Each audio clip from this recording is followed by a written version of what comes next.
Okay, you just touched briefly on pricing and looking at your, I suppose, ceiling price, we'll call it. What are some of the main things that you'd look at, things that determine that ceiling price? Well, that's another good question, Jay. Geez, you come up with some beauties.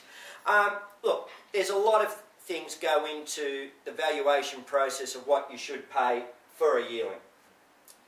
First of all, it's knowledge that is paramount, and that comes from 30 years of doing what I've been doing.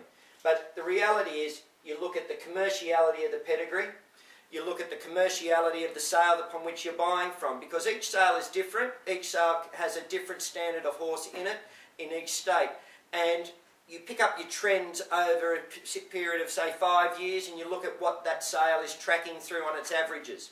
You then have a look at the commerciality of the pedigree, as in what other similar sales of similar horses out of that family have bought. You look at the value of what the average of the stallion has bought at that sale, and then trending across all sales. So you compare what the stallion has bought in, say, the Sydney Easter this year compared to the last 3 or 4 sales, as opposed to what it's been bringing across from the Classic sale and the Melbourne Premier or Magic Millions or New Zealand Bloodstock. So you are able to analyse and average out what the stallion should be bringing in that sale. You then look at the commerciality price of the service fee, the year it was conceived, not its current market value, but the year it was conceived. Horses can fluctuate up and down significantly in value as they are successful or unsuccessful. So you must anticipate that what the cost of the production was to the breeder at that time. We then look at other trending factors in the economy, just basic economic factors. Is the economy bubbling along nicely? Are we in the depths of a recession? Is there much of a demand for the product? You look at the environmental factors when it comes to economic fundamentals, and we then determine a price based on similar sales, and also we have a look at what the siblings out of the mare have also bought. We analyse that. We then have a basic rule, a basic algorithm which we apply to that formula, and that gives us a value. And I can promise you that within $5,000, within one bid, we can value a horse to exactly what it's worth. And we put that price on that horse. We put a ceiling price. If, for some reason, we get to our ceiling price and we haven't secured the horse, we let it go. Sure, it might hurt. Sure, we might lose it to the next bid. Or it might go another 10, 20, 30, even $100,000 more than we're prepared to pay. But we come back to the business fundamentals. You must get a positive return on the racetrack. You must give yourself an opportunity of a positive return. You never pay overs.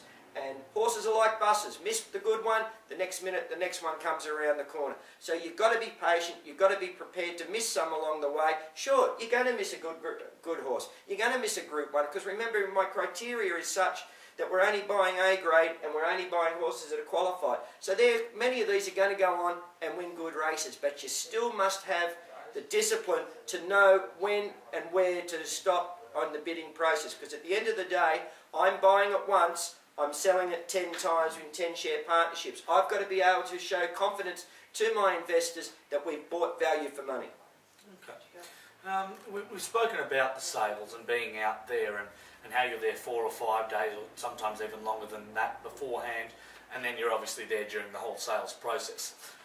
Say that might be 12 days or whatever it is. In that time, what would be the busiest time at the sale?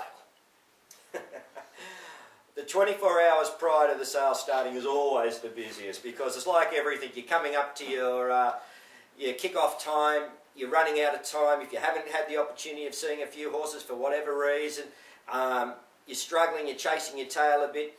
But what also has to be understood is, while I've got Dr. Roberts working as my contracted veterinarian and Gary Mudgway working as my contracted bloodstock consultant, these men are also working for other parties as well.